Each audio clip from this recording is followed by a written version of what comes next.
এই দেশের জন্য আমার বাবা শহীদ হয়েছেন, আমার মা জীবনভর কষ্ট করে যাচ্ছেন জীবনের ঝুঁকি।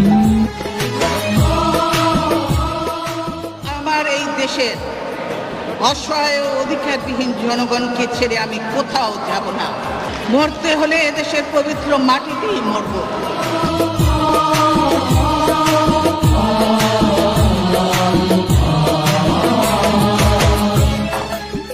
আমি আমার বাবার রেখে যাওয়া আদর্শ পালনের চেষ্টা করছি। কতটুকু সফল হয়েছে পরবর্তীকালে জাতি সেটি বিচার করবে। কতদিন মাগো দেখি না তোমায়, শুনি না তোমার কথা, তোমার কথা ভাবলেই মাগো বুকে বারে শুধু ব্যথা। কতদিন মাগো দেখি না তোমায়, শুনি না তোমার কথা, তোমার কথা ভাবলেই মাগো বুকে বারে শুধু ব্যথা। কিভাবে থাকো মাগো তুমি বন্দি একা ঘরে, তোমার জন্য দেশের মানুষ কষ্টে কেঁদে মরে।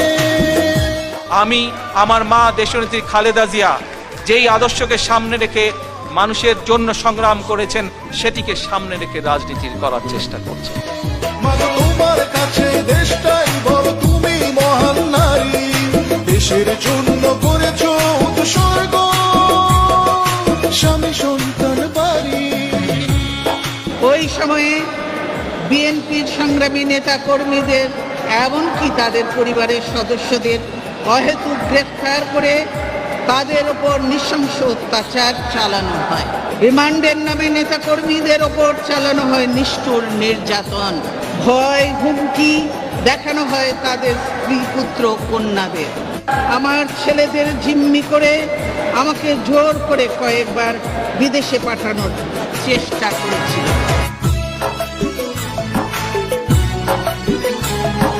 দেশের জন্য স্বামী হারালে সন্তান গেল মরে, এত কষ্ট বুকে চেপে মাগো বাঁচো কেমন করে।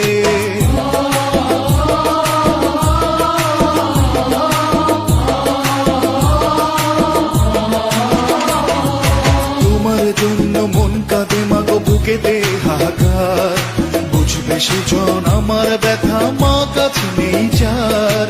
তোমায় মুক্তি দিয়ে যদি মা আমায় দিত ফাঁসি, ফাঁসির মঞ্চে যেতাম মাগো হেসে সুখের হাসি। মঈনুদ্দিন ফখরুদ্দিন তো আমার কাছেও এসেছিল, আমি তো তাদের ডাকে সাড়া দেয়নি, আমাকেও ক্ষমতার কথা বলেছিল। আমি বলেছি তোমাদের বৈধতা তোমরা পেতে পারো না, সেজন্য আমি তাদের সঙ্গে রাজি না হতে তারা